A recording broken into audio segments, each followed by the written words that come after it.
Takeaways from early National Signing Day. Well, first and foremost, no drama. I mean, we'll discuss the Allen Herron situation upcoming, but no drama as far as flips out of the class of 2024.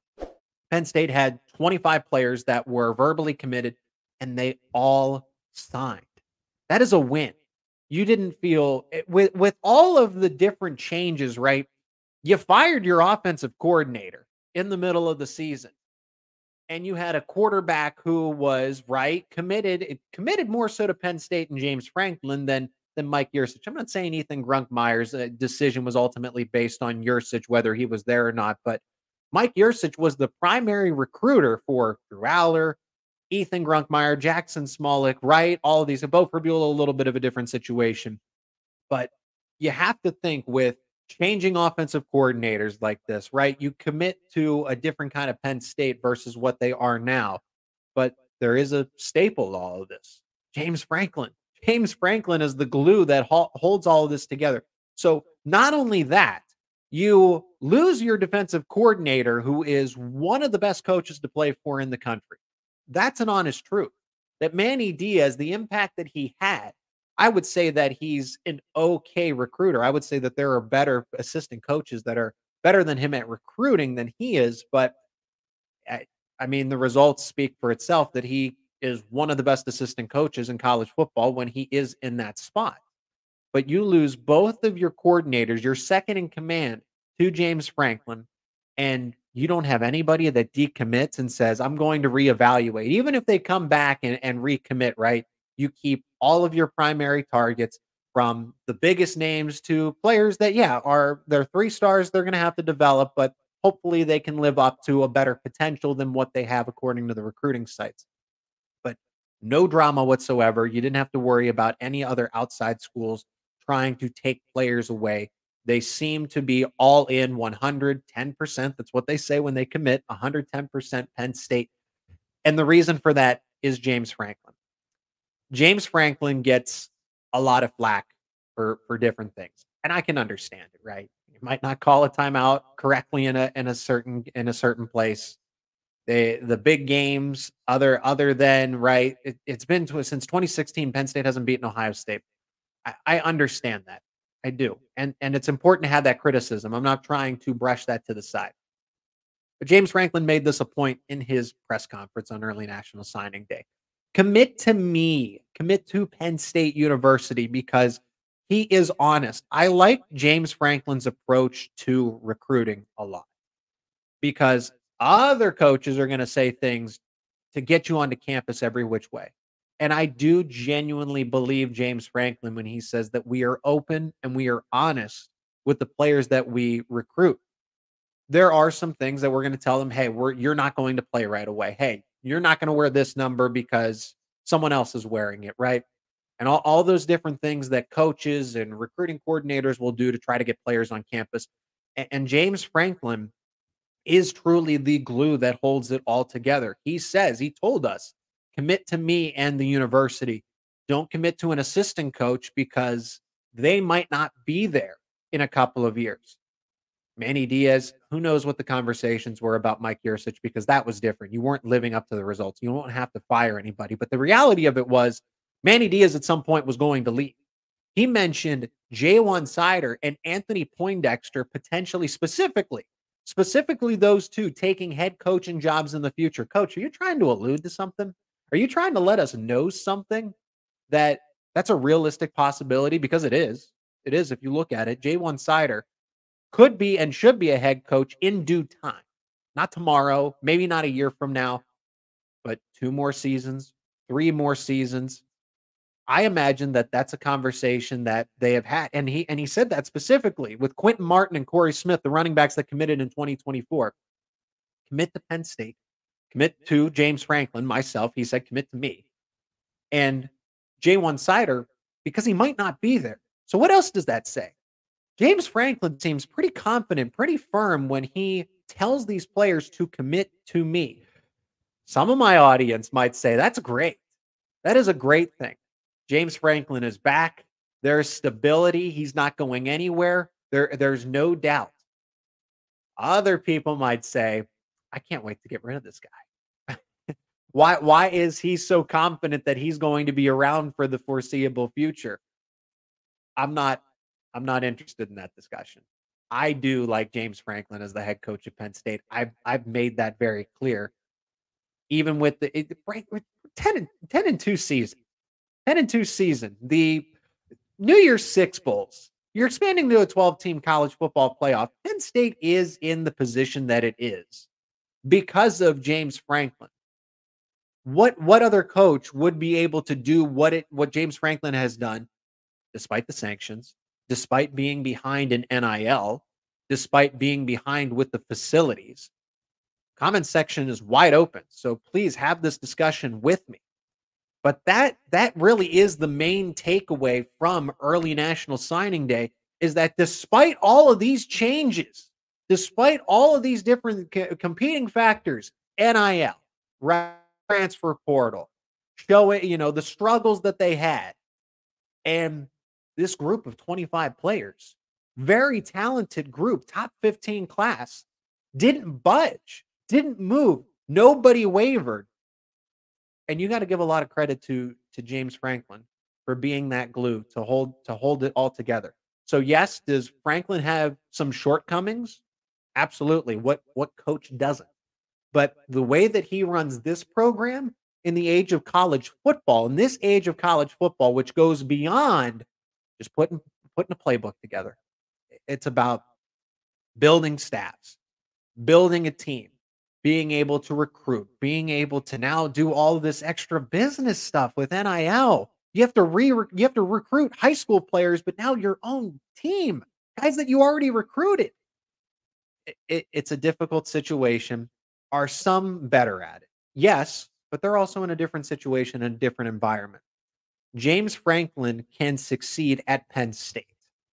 Penn State can succeed with James Franklin. I don't know how many other places, right? You can't just plug and play any coach in Alabama. Nick Saban succeeds at Alabama because those two mutually benefit from one another. I hope my point is clear with that. It's the same thing with Penn State and James Franklin. You can't just drop any coach and say, yep, they're going to get a national title. They have to fit with Penn State, and Penn State has to fit with that coach. Okay, it's the same thing with just about any other program, and that's my point. So, a couple other takeaways here, and let's talk about the class of 2024 specifically. A few players. So James Franklin mentioned this. Quentin Martin and Corey Smith are the two running backs in the class, but he says that they could play wide receiver. There's a need. There's a need. He mentioned how they were very comfortable in the passing game and utilized as pass catchers at the high school level. Something that was different. Nicholas Singleton was not. Nicholas Singleton, 5-star Gatorade Player of the Year, right?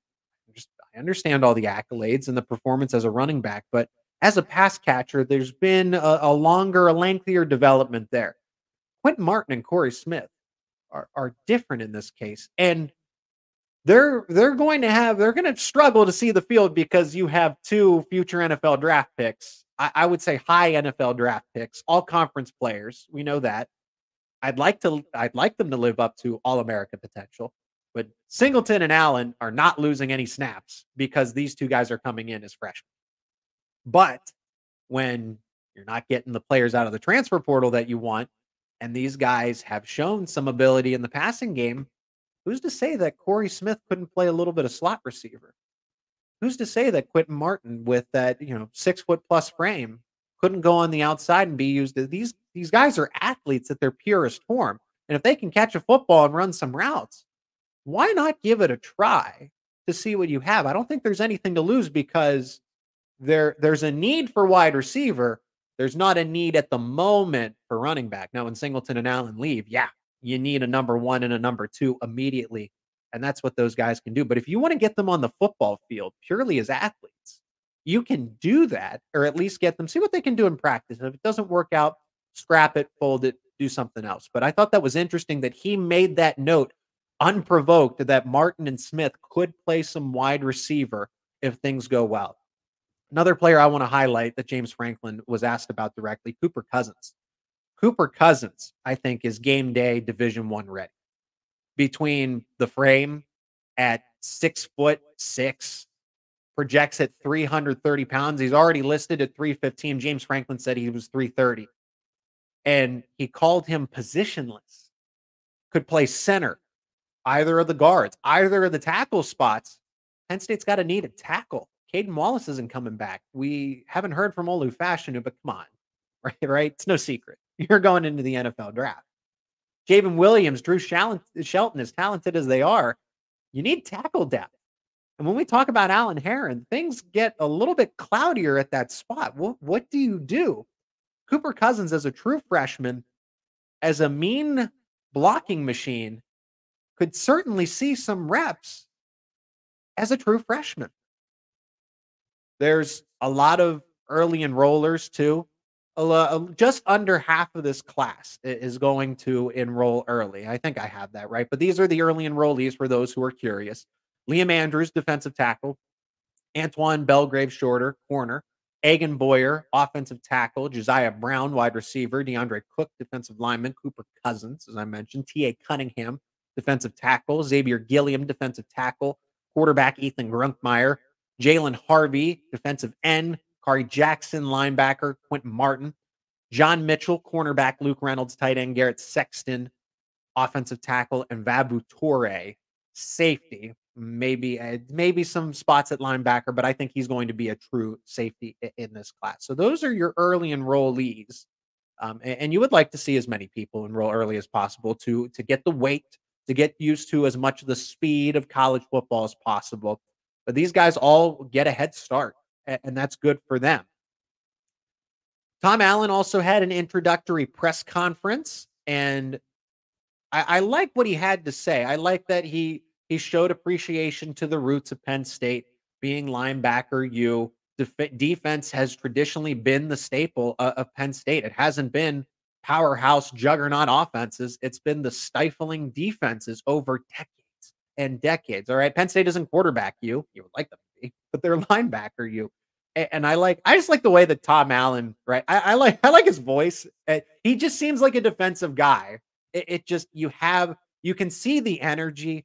Almost he was very excited. It wasn't, yeah, I'm here. I'm taking the job. It was this excitement, ready to go. He admitted the difficulties of being a head coach at the Big Ten level, and he seemed happy. He seemed glad that he was actually going back into a defensive coordinator role, because here's the difference. James Franklin likes being the head coach, the CEO of the program. I'm not saying that Tom Allen doesn't, but Tom Allen is more of a football guy, where I just want to go into the video room, look at tape, X's and O's, develop game plans, work one-on-one with players, whereas James Franklin, recruiting, alumni dinners, coaches show, talk show appearances, right? All these different things that going into being a head coach while working with, every single group. Tom Allen,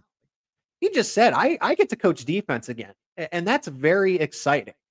So Tom Allen, and he also got an appropriate question, will you be here? Will you be here, in due time? Are you looking for a head coaching job? And he said, well, I am older. I'm here to coach Penn State, and that's fine. He gave the public relations answer, but he also made a point about his age. He said he was 53. That tells me more that you could be inclined to go back into a head coaching spot if the right opportunity opens up for you. I don't blame you. But don't get the impression that Tom Allen's going to be a lifer at Penn State as the defensive coordinator. You would like him to stay for 3, 4, 5 years before taking that jump, not 2 years, 2 in and immediately you leave like a Manny Diaz. It would be ideal if he stuck around as long as a Brent Pry did in that spot. But Tom Allen's been a head coach. He's probably going to want the opportunity again. Has no ties to Pennsylvania. I mentioned that on the episode when everything was all but final, right? The agreement just was there. It just wasn't signed that Allen was going to be the defensive coordinator. And we talked about that Allen is from Indiana. If something opens up that's a little closer to, maybe he finds his new home at Penn State. That's totally a possibility. But Tom Allen says, well, I'm 53. My objectives have changed.